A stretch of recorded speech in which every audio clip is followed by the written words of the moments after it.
اللہ تعالیٰ نے زمین کو بنایا کم و بیش 18,000 مخلوقات کے رہن سہن کے لیے، وقت گزارنے کے لیے زمین کو بچھایا، بغیر ستونوں کے آسمانوں کو کھڑا کیا۔ اللہ تعالیٰ نے ان 18,000 مخلوقات میں سے مردوں عورتوں کو حضرت انسان بنا کر بھیجا، اشرف المخلوقات میں سے پیدا کیا۔ حضرت سیدنا علی المرتضیٰ شیر خدا کرم اللہ وجہ الکریم آپ عورتوں کو واعظ و نصیحت فرما رہے تھے۔ فرماتے ہیں، اے عورتوں، دنیا میں 3 طرح کی عورتیں رہتی ہیں، دنیا میں 3 قسم کی عورتیں رہتی ہیں۔ پہلی وہ جو اللہ کو مانتی ہیں، دوسری وہ جو اللہ کی مانتی ہیں، تیسری وہ جن کی اللہ مانتا ہے۔ پہلی وہ جو اللہ کو مانتی ہیں، دوسری وہ جو اللہ کی مانتی ہیں، تیسری وہ جن کی اللہ مانتا ہے۔ آخر وہ کون سی عورتیں ہیں جو صرف اللہ کو تو مانتی ہیں، اللہ کی نہیں مانتی؟ یہ وہ عورتیں ہیں جنہوں نے اللہ سے جنگ کر رکھی۔ اللہ فرما رہا ہے نماز پڑھو، یہ عورتیں کہتی ہیں نہیں نہیں ہم نماز نہیں پڑھیں گے۔ اللہ فرماتا ہے قرآن پڑھو، قرآن نہیں پڑھیں گے۔ ہم قرآن کی جگہ رومانٹک ناول تو پڑھیں گے لیکن قرآن نہیں پڑھیں گے۔ اب اللہ فرما رہا ہے اپنے شوہر کی ناشکری سے بچو، شوہر کی شکر گزار بنو، اپنے شوہر کی فرما بردار بنو، اپنے شوہر کے احسانات کا احترام کرو، شوہر کے تمام احسانات کی قدر کرو۔ لیکن کہانی ساری کی ساری الٹ ہے۔ دیکھیں، شوہر کی ناشکری اللہ تعالیٰ کا ناپسندیدہ عمل ہے، اور اللہ تعالیٰ کا ناپسندیدہ کام کرنا یہ گناہ کبیرہ میں لکھا جاتا ہے، یہ گناہ عظیم میں لکھا جاتا ہے۔ اب یہ جاننے کے باوجود بھی کہ شوہر کی ناشکری، شوہر کی نافرمانی یہ گناہ کبیرہ ہے، بیوی کی طرف سے شوہر کی ناشکری بیوی کی زندگی تباہ و برباد کر دیتی ہے۔ پھر آج کل کی عورتیں اپنے شوہر کی ناشکری کیوں کرتی ہیں؟ جب جانتی بھی ہیں کہ شوہر کی ناشکری ہمارے اوپر لعنت برسنے کا ذریعہ بنتی ہیں، پھر شوہر کی ناشکری کی دلدل میں کیوں پھنسی ہوئی ہیں؟ حضرت امام باقر رضی اللہ تعالی عنہ کے بیٹے حضرت امام جعفر صادق رضی اللہ تعالی عنہ فرماتے ہیں جس گھر میں بیوی کی طرف سے شوہر کی ناشکری کی جاتی ہو، شوہر کے تمام احسانات کو جھٹلایا جاتا ہو، شوہر کے احسانات کی قدر نہ کی جاتی ہو، شوہر کی نافرمانی کی جاتی ہو، اس نافرمان بیوی کی نحوست کی وجہ سے اللہ تعالیٰ گھر میں سے برکت کو اٹھا لیتا ہے، رزق میں سے برکت اٹھا لیتا ہے۔ یہ کس کی وجہ سے؟ نافرمان بیوی کی نحوست کی وجہ سے۔ اب یہ جو اولاد ہے، اولاد بھی رزق کا حصہ ہے، اولاد بھی حلال رزق میں شامل ہے۔ اللہ تعالیٰ اولاد کی عمر میں سے برکت کو اٹھا لیتا ہے۔ کس کی وجہ سے؟ نافرمان بیوی کی وجہ سے۔ آؤ یہاں پر میں تمہیں ایک سبق آموز واقعہ سنانا چاہتا ہوں۔ حضرت امام جعفر صادق رضی اللہ تعالی عنہ کے پاس ایک عورت روتی ہوئی آئی، خون کے آنسو بہاتی ہوئی آئی۔ حضرت امام نے اس کے رونے کی وجہ پوچھی۔ وجہ پوچھنے پر اس عورت نے بتایا، حضرت آج میں ایک ایسی عورت سے ہو کر آ رہی ہوں، ایک ایسی مری ہوئی عورت کا چہرہ دیکھ کے آ رہی ہوں کہ جب وہ زندہ تھی تو خوبصورت تھی، لوگ اس کے حسن کی تعریف کیا کرتے تھے، جو بھی اسے دیکھتا بس دیکھتا ہی رہ جاتا۔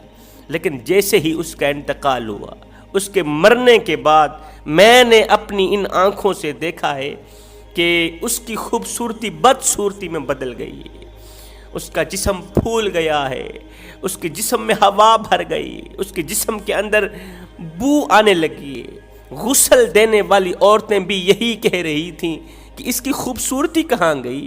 یہ تو لوگوں کے سامنے نیک تھی، متقی، پرہیزگار، یہ تو اللہ کی ولیہ تھی، اس کی خوبصورتی کہاں گئی؟ اس کا جسم پھول کیوں گیا ہے؟ ہمیں تو ایسے لگ رہا ہے جیسے اللہ تعالیٰ نے دنیا میں ہی اسے عذاب میں مبتلا کر دیا ہو۔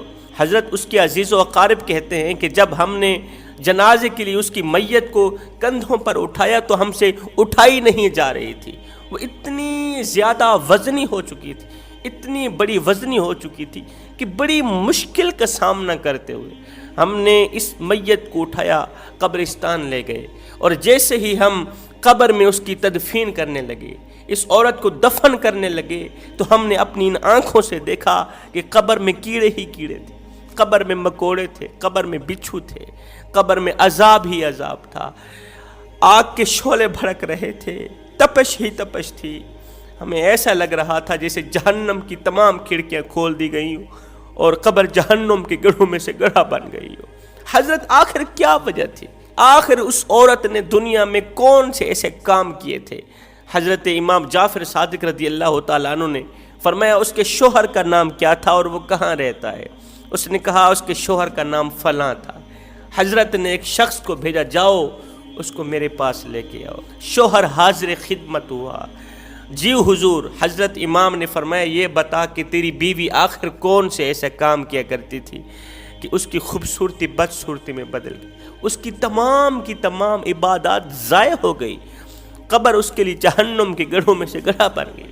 اس نے کہا حضرت ویسے تو میری بیوی نیک تھی، متقی پرہیزگار تھی، لیکن وہ میری ناشکری کیا کرتی تھی، وہ میرے تمام احسانات کو جھٹلایا کرتی تھی، میرے احسانوں کی قدر نہیں کیا کرتی تھی۔ کمزور سی کمر پہ بوریاں لاد لاد کے دن رات ایک کر کے اوور ٹائم لگا کے بیوی کے لیے، اس کے بچوں کے لیے حلال روٹی کا بندوبست کرتا تھا۔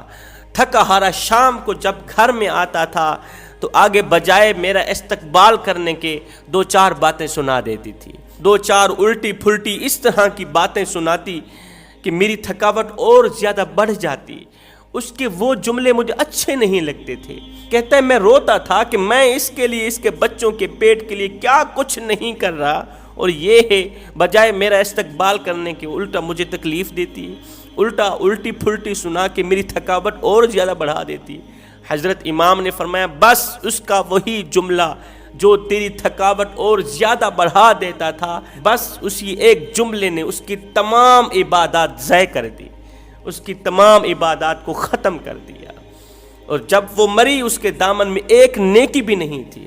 شوہر کی ناشکری، شوہر کی نافرمانی، یہ اس قدر بہت بڑا گناہ ہے، نیکیوں کو اس طرح کھاتا ہے جس طرح آگ لکڑیوں کو کھاتی ہے۔ نافرمان بیوی کی وجہ سے گھر کے اندر نفرتوں کی آگ جلتی رہتی ہے۔ اور زندگی اتنی مختصر ہے کہ جی بھر کر محبت کرنے کا وقت نہیں ملتا، اللہ جانے لوگ نفرتوں کا وقت کہاں سے لے کر آتے ہیں۔ تو فرمایا دنیا میں تین طرح کی عورتیں رہتی ہیں، تین قسم کی عورتیں رہتی ہیں۔ پہلی وہ جو اللہ کو مانتی ہیں، دوسری وہ جو اللہ کی مانتی ہیں، جو زیادہ بچوں کے ہونے کے باوجود بھی، گھر میں کام کاج کے ہونے کے باوجود بھی، زیادہ مصروف ہونے کے باوجود بھی وہ نماز نہیں چھوڑتی، قیام کرتی ہیں، رکوع کرتی ہیں، جب سجدے میں جاتی ہیں نا تو رو کے کہتی ہیں میرے مالک ان سجدوں کو ہماری پیشانی سے جدا مت کرنا، ان کی اور ہماری پیشانی کی راہیں الگ الگ مت کرنا۔ یہ وہ عورتیں ہیں جو رومانٹک ناول پڑھنے کے بجائے قرآن مجید کی تلاوت کرتی ہیں، قرآن پڑھتی ہیں،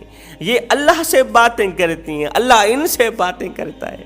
حضرت سیدنا علی المرتضیٰ شیر خدا کرم اللہ وجہ الکریم نے فرمایا جب میرا جی چاہتا ہے کہ میں اپنے رب سے بات کروں تو میں نماز پڑھنے لگ جاتا ہوں، اور جب میرا جی چاہتا ہے کہ میرا رب مجھ سے بات کرے تو میں قرآن اٹھاتا ہوں، پڑھنے لگ جاتا ہوں، پھر میں اپنے رب کی باتیں سنتا ہوں۔ پہلی وہ عورتیں جو اللہ کو مانتی ہیں، دوسری وہ عورتیں جو اللہ کو ماننے کے ساتھ ساتھ اللہ کی بھی مانتی ہیں، بس یہی وہ عورتیں ہیں جن کی اللہ مانتا ہے۔